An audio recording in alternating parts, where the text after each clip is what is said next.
جی السلام علیکم۔ جی پیارے بچوں، کیا حال ہے؟ خیریت ہے؟ راضی سے ٹھیک ہے؟ امید ہے آپ خیریت سے ہوں گے۔ تو آج انشاءاللہ العزیز ہمارا جو چیپٹر ہے وہ سورۃ طٰہٰ ہے، اور سورۃ طٰہٰ کا تعارف جو ہے وہ یہ ہے کہ سورۃ طٰہٰ یہ مکی صورت ہے۔ مکی صورت کا مطلب یہ ہے کہ یہ مکۃ المکرمہ میں اس کا نزول ہوا ہے، اور اس میں 135 آیات ہیں۔ اور سورۃ طٰہٰ ان صورتوں میں سے ایک صورت ہے کہ جن کے نام حروف مقطعات پر رکھے گئے۔ اس صورت کا آغاز حروف مقطعات میں سے طٰہٰ سے ہوتا ہے، اور اسی مناسبت سے اس صورت کا نام سورۃ طٰہٰ رکھا گیا ہے۔ سورۃ طٰہٰ کے 8 میں سے 5 رکوعوں کے اندر، یعنی جو پہلے 5 ہیں، اس میں حضرت موسیٰ علیہ السلام کی زندگی کے حوالے سے خاص تذکرہ کیا گیا ہے کہ موسیٰ علیہ السلام کی سیرت کیا ہے، وہ کن حالات سے گزرے، ان کی پیدائش کے حوالے سے، پھر ان کی پرورش کے حوالے سے کہ وہ کن مراحل کے اندر ہوئی، کن مشکلات کے اندر ہوئیں، اور پھر جن صورتوں کے بارے میں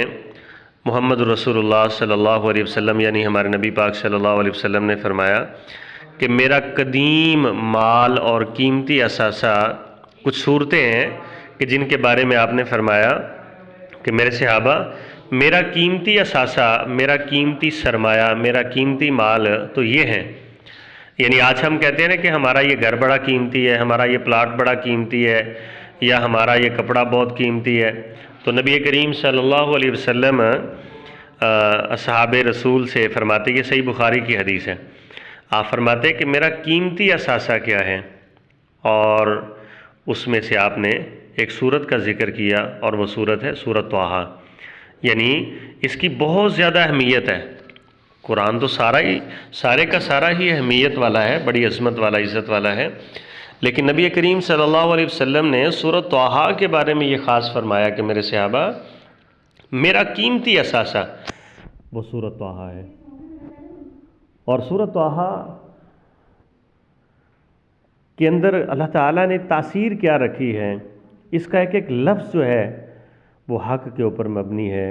اور اثر رکھتا ہے۔ ایک ایک لفظ کے اندر اللہ نے تاثیر پیدا کی ہے کہ حضرت عمر فاروق رضی اللہ تعالیٰ عنہ، یہ خلیفہ دوم ہیں اسلام کے، دوسرے خلیفہ، کہ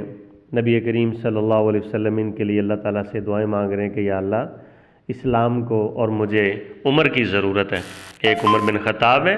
اور ایک عمر بن ہشام ہے۔ یہ 2 لوگ تھے مکۃ المکرمہ میں جو سردار تھے، اور ان کی ایک جان پہچان تھی، ایک معاشرے میں، عرب کے معاشرے میں ایک ان کا تعلق تھا۔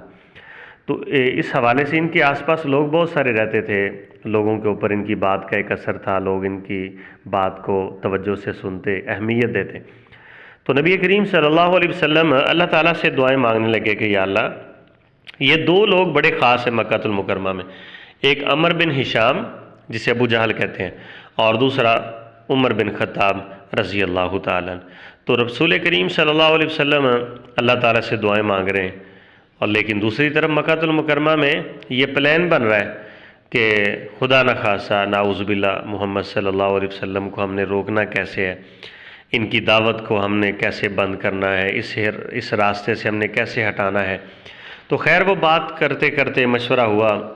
مشاورت کے اندر بہت ساری چیزیں آئیں۔ اس کے بعد پھر ایک مشورہ یہ بھی آیا کہ محمد صلی اللہ علیہ وسلم کا نعوذ باللہ سر جو ہے وہ قلم کر دیا جائے۔ اور پھر وہاں پہ انہوں نے، یہ جو سرداران تھے، انہوں نے پروگرام یہ کیا کہ اس کا انعام رکھا جائے، جو یہ کام کرے گا اس کو 100 اونٹ جو ہے وہ دیے جائیں گے۔ تو جب یہ انعام کا کہا گیا تو چونکہ حضرت عمر فاروق ایک بڑے بہادر آدمی تھے، ایک دلیر آدمی، شجاع آدمی تھے، تو انہوں نے فوراً کہا جی یہ کام میں کروں گا۔ تو حضرت عمر فاروق رضی اللہ تعالیٰ عنہ چلے، تلوار نیام سے نکالی ہوئی ہے، تو بڑے غصے کے ساتھ چل رہے ہیں، نبی کریم صلی اللہ علیہ وسلم کے گھر کی طرف جا رہے ہیں۔ تو راستے میں ایک شخص ملا، انہوں نے کہا کہ عمر فاروق آج خیریت نہیں لگتی، آج ایسے محسوس ہوتا ہے کہ آپ کسی کو مارنے کے لیے جا رہے ہیں، آپ کا غصہ، آپ کے چلنے کا انداز، اور پھر تلوار جو ہے وہ میان سے باہر یہ ساری چیزیں بتاتی ہیں کہ آپ آج خیریت نہیں ہیں۔ انہوں نے کہا بس میں محمد صلی اللہ علیہ وسلم کا سر قلم کرنے جا رہا ہوں، نعوذ باللہ من ذالک، نعوذ باللہ من ذالک، استغفر اللہ ربی من کل ذنب واتوب الیہ۔ تو انہوں نے کہا کہ آپ یہ کام کرنے سے پہلے اپنے گھر کی خبر لیں۔ آپ کی بہن اور آپ کے جو بہنوئی ہیں وہ اسلام لا چکے ہیں، انہوں نے محمد صلی اللہ علیہ وسلم کا دین جو ہے وہ قبول کر لیا ہے، تو آپ پہلے ان کی تو خبر لیں، پھر جانا ان کی طرف، پھر محمد صلی اللہ علیہ وسلم کے بارے میں سوچنا، پہلے اپنے گھر میں جائیں۔ تو خیر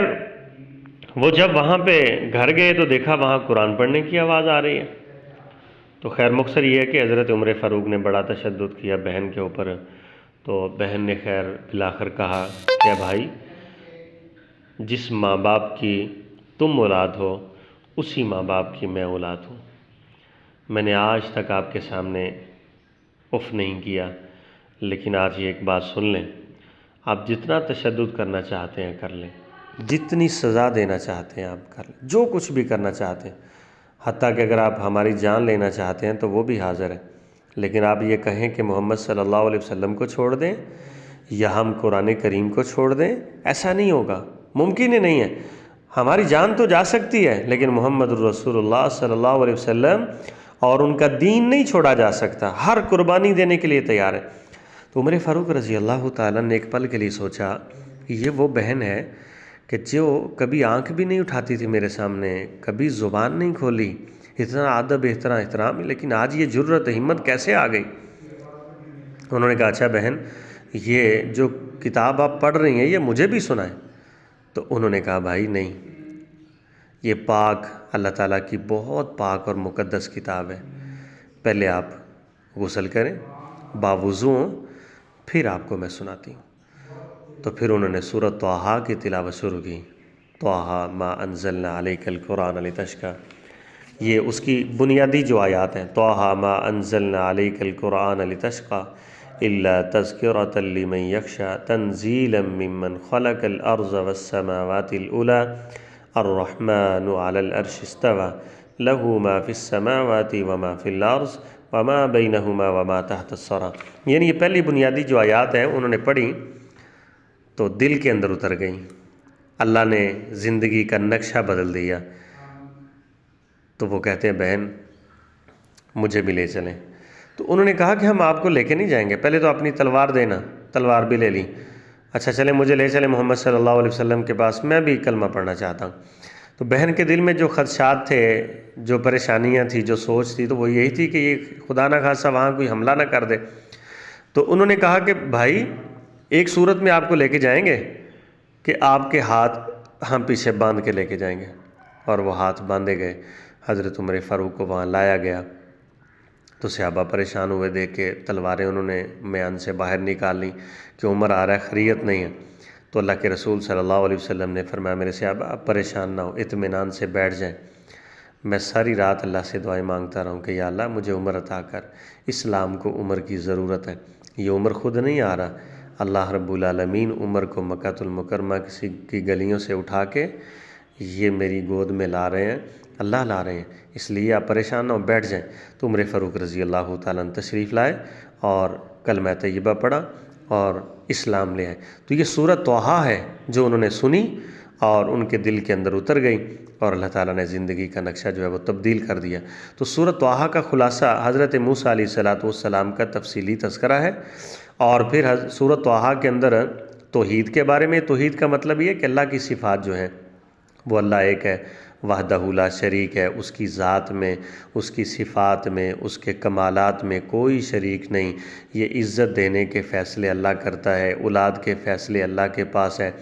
زندگی اور موت کے فیصلے اللہ کے پاس ہیں، بیٹی اور بیٹا دینا نہ دینا یہ سارے اختیار اللہ کے پاس ہیں، زمین و آسمان کو بنانے والا بھی اللہ ہے، چلانے والا بھی اللہ ہے، اسی لیے ہر قسم کی عبادت وہ اللہ کے لیے ہے، سجدہ، رکوع، قیام، تشہد، نظر و نیاز، کوئی چیز بانٹنی ہے تو وہ اللہ کے نام کی بانٹنی ہے،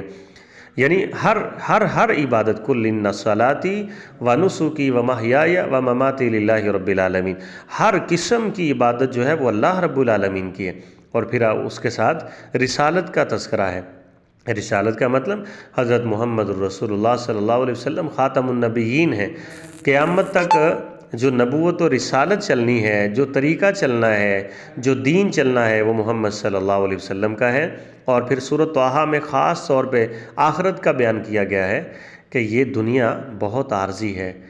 یہ چند دنوں کا سامان ہے، یہ امتحان ہے، دارالامتحان ہے۔ ہمیشہ کی زندگی آخرت کی زندگی ہے، اور ہمارا مسلمان کا ایمان اور عقیدہ اس پہ مضبوط ہونا چاہیے کہ یہ زندگی اللہ نے ہمیں دی ہے کس لیے؟